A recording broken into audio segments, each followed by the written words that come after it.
Conta-se que quando Jesus, não está na Bíblia isso, mas conta-se que Jesus, quando chegou aos céus, após a ressurreição, o anjo lhe perguntou: Senhor,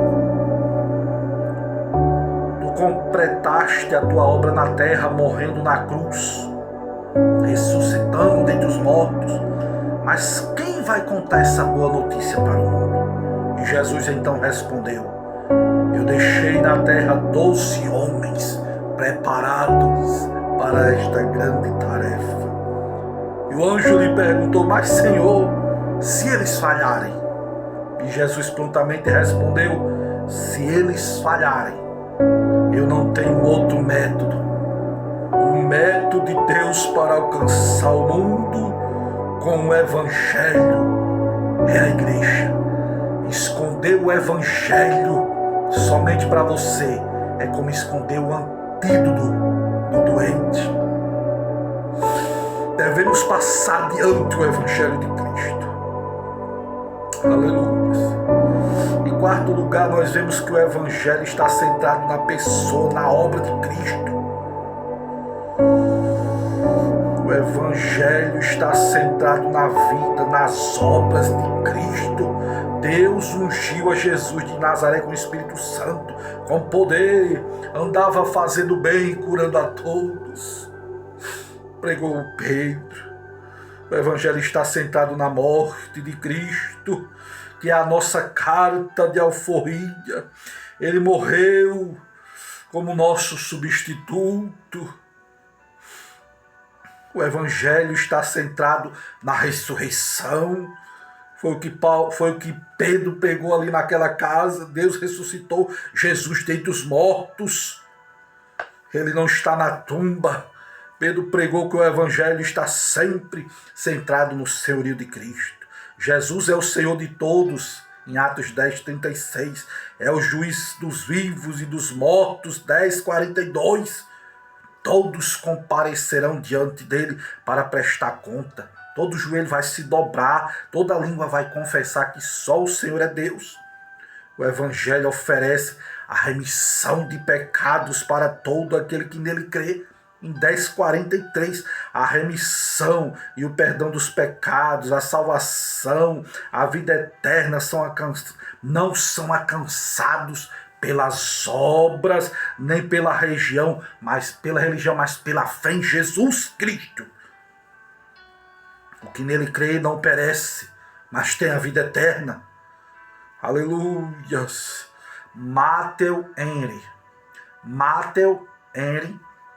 um grande teólogo, diz que Deus nunca justificou e salvou, nem justificará e salvará um judeu ímpio que viveu, morreu impiamente, mesmo que pertencesse à descendência de Abraão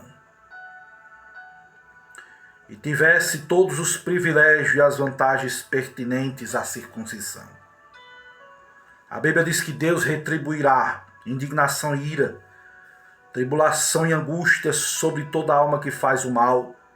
Em Romanos 2, versículo 3, 8 e 9.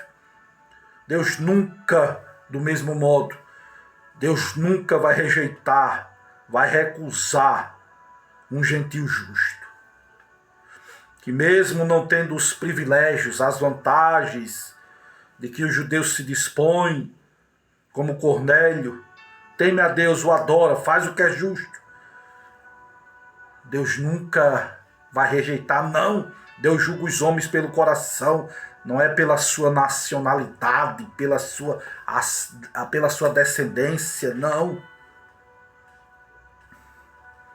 Em quinto lugar, lembro que aqueles que recebem o Evangelho, recebem o Espírito Santo, devem ser integrados no corpo de Cristo. Jesus diz: quem crê e for batizado será salvo.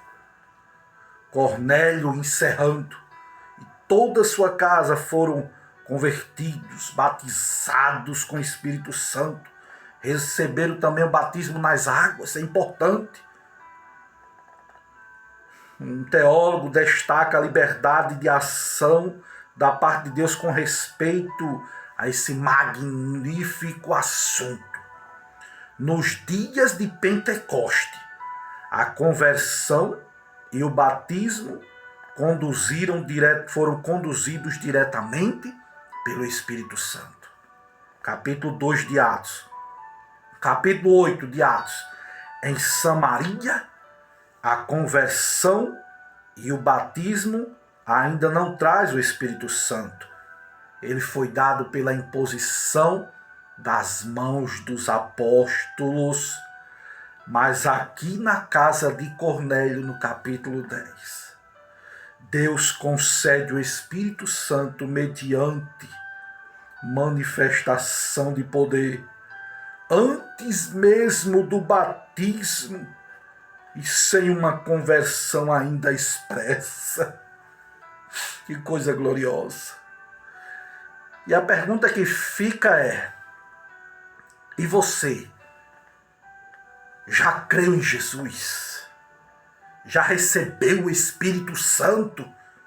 Já decidiu tornar-se membro do corpo de Cristo, da igreja, fazendo sua profissão de fé e sendo batizado?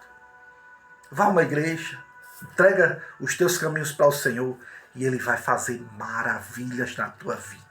Que Deus te abençoe em nome de Jesus. Amém.